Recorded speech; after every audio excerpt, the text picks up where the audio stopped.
bem-vindos a mais um vídeo aqui do canal e hoje eu vou-vos trazer a opinião de dois livros. Hoje vou-vos falar aqui do 55 e vou-vos falar da Metamorfose.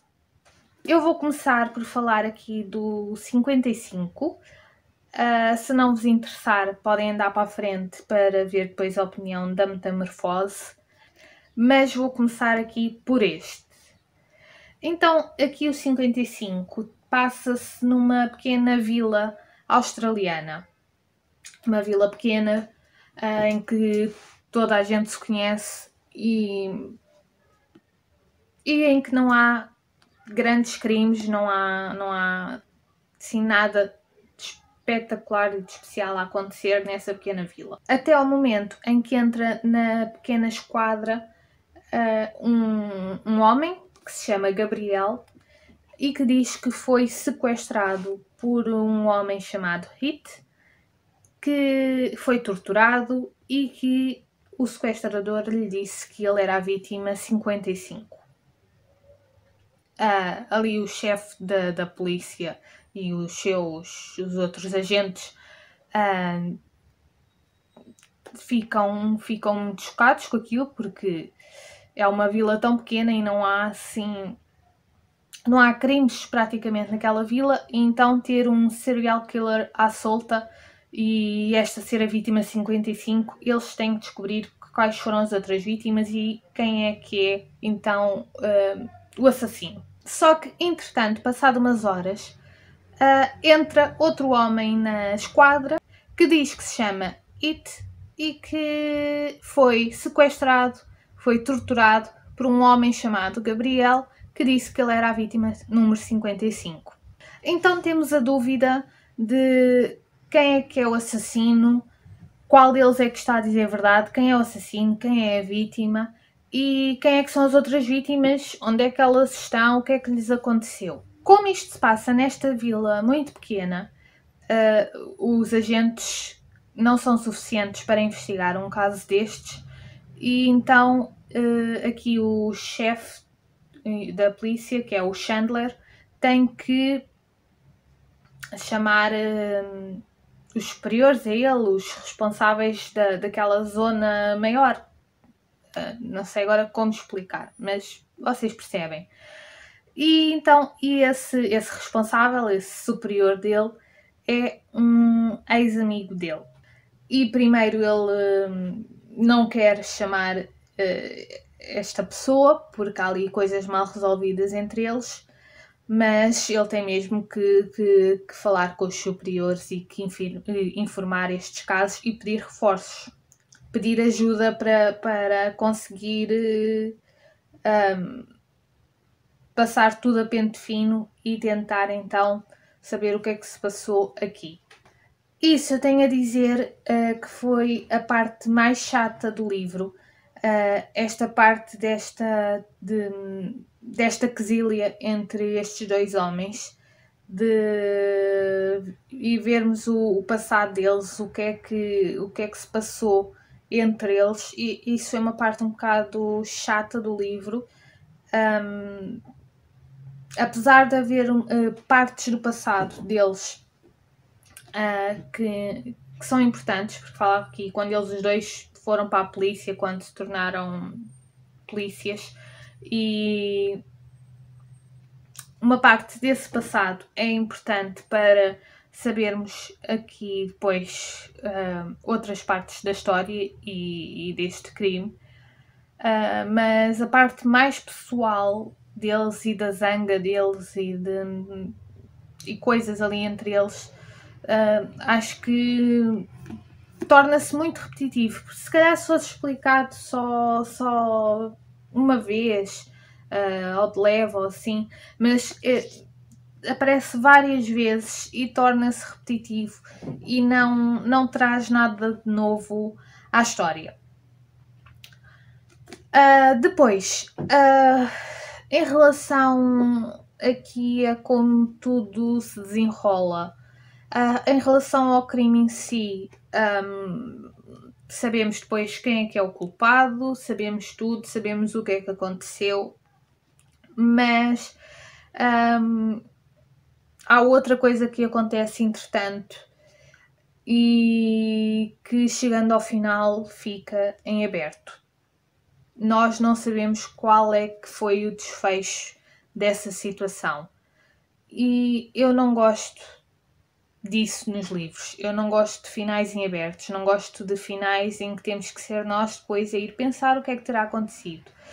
Eu gosto de ler um livro, gosto de ler a história, gosto de seguir a história e chegar ao fim e saber qual é que é o final mesmo. Fazer um desfecho naquela história e chegar ao fim, ter o desfecho e pronto, acabou aquele assunto, aquele livro encerrou, passamos para o próximo. Não gosto de chegar ao final e ficar ali com duas opções de final e eu ter que pensar o que terá acontecido. Porque posso pensar pelo que eu queria que tivesse acontecido pelo melhor, ou neste caso posso pensar o que é que eu queria que tivesse acontecido, né, que seria o melhor, ou então posso ir pelo final da lógica e do que é dito nas últimas linhas, que se calhar é outra coisa e que não é assim tão agradável, por isso eu gostava de ter mesmo o fim, o desfecho, sendo uma coisa mais alegre ou outra coisa mais negativa, mas ao menos tinha o fim da história. Eu ainda fui ver se isto não iria ter continuação ou se talvez o autor pensou em fazer uma série com este inspetor, mas até ao momento ele ainda não lançou mais nada. Este livro já saiu talvez em 2019. Sim, este livro saiu em 2019 e ainda não há nenhuma continuação, por isso foi mesmo este o final que o autor quis escrever, este final em aberto. Acabou por não ser uma leitura prazerosa. Eu li para querer saber realmente quem é que era o assassino, mas não foi daqueles livros em que eu tinha que parar, por exemplo, por já não poder mais por causa das horas, mas queria continuar a ler. Não. E depois o final, não gostei. Por isso, não foi uma leitura má, mas também não foi uma leitura extremamente agradável. Agora vamos falar aqui sobre A Metamorfose, de Kafka. A Metamorfose, este livro era um daqueles livros que eu tinha na minha lista para ler este ano. Eu penso que ele já estava na lista para ler o ano passado, mas que eu não li e passei para este ano. E como me sobrou alguns dias do mês, daquilo da TBR que eu tinha feito, ainda depois me sobrou tempo e eu não sabia o que é que haveria de pegar e decidi pegar neste, que é um livro fininho, pequenino, que se lê rapidamente e gostei bastante, gostei muito aqui da Metamorfose. Eu vou dizer que eu tive acesso a este livro, eu não o comprei,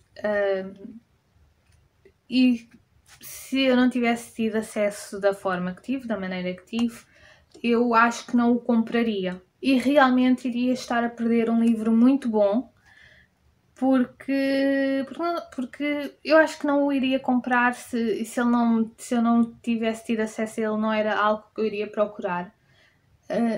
Mas realmente é um livro tão bom que vale a pena ler. E entretanto eu vi que ele já está naqueles livros de acesso público, que podem pesquisar e o PDF aparece gratuitamente em qualquer lado, naquelas coisas de acesso público.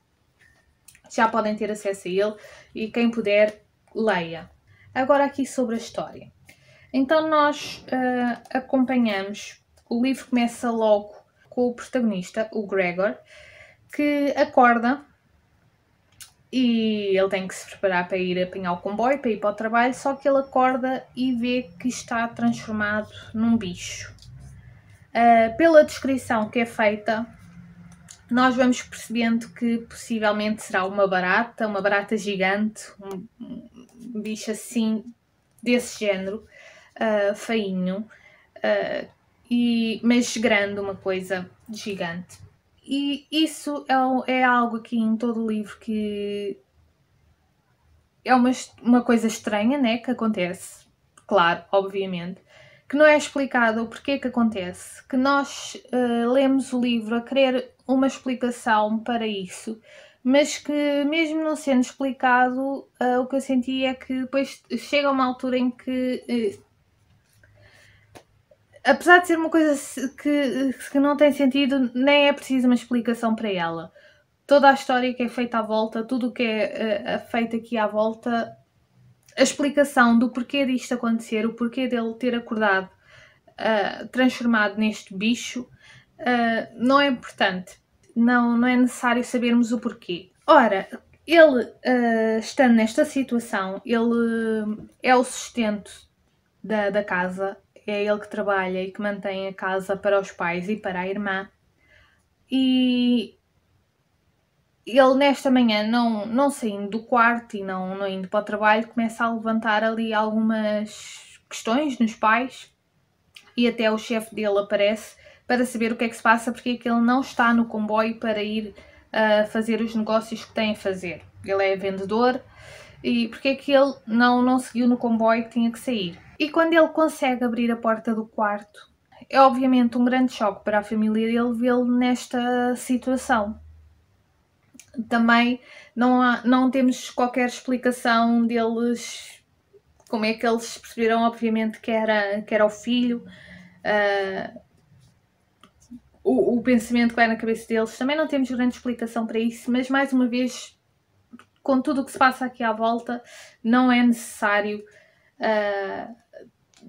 termos uma ideia do que é que vai na cabeça dos pais e da irmã dele.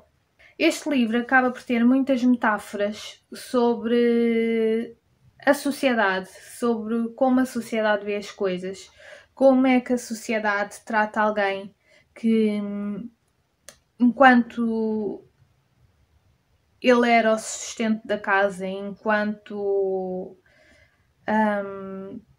ele é que ganhava o dinheiro e dava o dinheiro aos pais, como é que ele era tratado, e quando depois acontece esta situação e ele não pode ir trabalhar, obviamente, como é que ele passa a ser tratado pela família. E isto mostra-nos algo assim, nós conseguimos fazer a comparação com a sociedade, como as pessoas são tratadas pelos seus bens, pelo que fazem, pelo que têm e pela beleza, por exemplo, ele sendo transformado neste bicho feio. Óbvio que o tratamento depois é diferente. E apesar deste livro, eu depois quando acabei de ler, eu tive que ir pesquisar e tive que ir ver aqui algumas coisas e ver se realmente eu tinha percebido tudo bem, se as leituras que outras pessoas faziam sobre este livro se eram a mesma que eu tinha feito. E apesar deste livro ter sido escrito em 1912, nós conseguimos transpor todas estas metáforas para a atualidade. Conseguimos ver como as coisas são ainda atualmente. O que poderá ser mau significa que, apesar destes anos todos que passaram e de tanta modernidade, tanta coisa nova, infelizmente a nível de sociedade ainda há coisas que não mudaram. E o que este livro nos mostra é realmente aqui a vida do Gregor, como é que vai mudando, como é que ele é tratado no início desta descoberta e como é que ele vai sendo tratado ao longo do tempo até chegar ao final do livro. Como as pessoas à volta dele mudam, como tudo à volta dele muda, com esta pequena alteração que lhe aconteceu. Gostei bastante deste livro, gostei mesmo muito, não estava à espera. Apesar de ser um livro escrito há bastante tempo, a leitura é muito fácil, não tem muito aquela daquelas coisas, às vezes, de alguns livros mais antigos, né? Com uma escrita mais pesada. Este não. E em poucas páginas o autor consegue passar tanta coisa, consegue... E tudo através de metáforas, não é preciso estar tudo explicado preto no branco, como o que é que ele quer dizer, porque nós, ao lermos, percebemos o que é que ele está a tentar demonstrar com esta história. Fiquei muito satisfeita com este livro. Foi o melhor livro que li em maio, sem dúvida. E já o deveria ter lido há mais tempo. Espero que tenham gostado deste vídeo. Vemo-nos no próximo. Tchau!